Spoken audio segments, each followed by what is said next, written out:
एक बूढ़ी भिखारी अनोखी कहानी। हर दिन एक भिखारी दरवाजे के पास आकर भीख मांगता था और घर का मालिक हमेशा घर के बाहर आते ही उसे देखकर फिर जाया करता। कई बार उसके लिए गालियां भी बकता। वो कहता, तू जिंदा ही क्यों है? पूरी जिंदगी ऐसे ही भीख मांगेगा क्यों? धरती का बोझ क्यों बना बैठा है? और कभी कभी उस भिखारी को गुस्से में वो धक्का भी मार दिया करता। इतना कुछ हो जाने के बावजूद अधिकारी के मुंह से सिर्फ यही निकलता कि भगवान तुम्हारे पापों को माफ करे। एक बार सेठ के धंधे में बड़ा नुकसान होने की खबर मिली। सेठ बहुत परेशान था कि तभी उसके दरवाजे पर वही भिखारी आया। गुस्से में अपना आपा खोते हुए सेठ ने उस भिखारी को पत्थर दे मारा।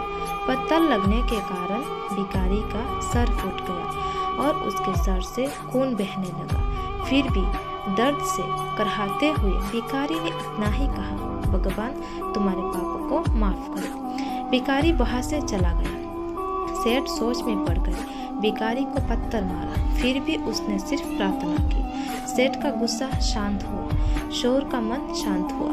भिखारी का रहस्य जानने के लिए सेठ ने भिखारी का पीछा करना शुरू कर दिया। भिखारी जहाँ जहाँ जाता, सेठ उसके पीछे जाता। सेठ ने देखा कि कोई उसको खाना देता, कोई उसको मारता, कोई अपमानित करता तो कोई गाली देता। लोग भिखारी के साथ चाहे जैसा व्यवहार करते, लेकिन भिखारी सबके लिए एक ही प्रार्थना करता, भगवान तुम्हारे पाप माफ करे। अब रात होने को आई थी। भिखारी अपने घर जाने के लिए लौटा।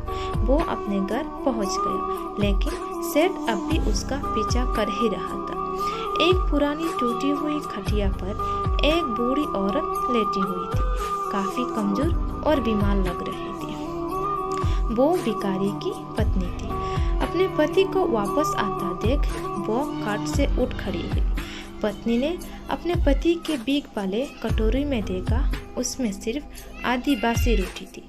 उसे देखकर वो बोली, आज बस इतना ही मिला।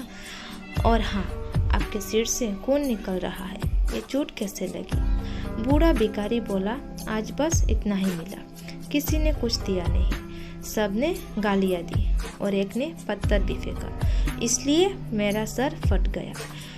एक गहरी ठंडी सांस लेकर बूढ़ा भिखारी फिर से बोला, ये मेरी ही पापों का फल है। तुम्हें याद है कुछ सालों पहले हम कितने अमीर थे? क्या कुछ नहीं था हमारे पास। हमारे पास हर चीज जरूरत से ज्यादा थी, लेकिन हमने कभी दान नहीं किया। और उससे भी बुरा हमने उस अंधे भिखारी के साथ किया जो हमारे द्वार पर भीख मांगने आया करता था। बूढ़ी पत्नी की आंखों में आंसू आ गए। वो बोली, हाँ, हम उस बेचारे अंधे के साथ बहुत बुरा करते थे, उसका अपमान करते थे, उसे खाने के लिए रोटी की जगह कागज दिया करते, उसका मजाक उड़ाया करते और कभी कभी मारा भी करते। मैंने कभी उसको रास्ता नहीं दिखाया।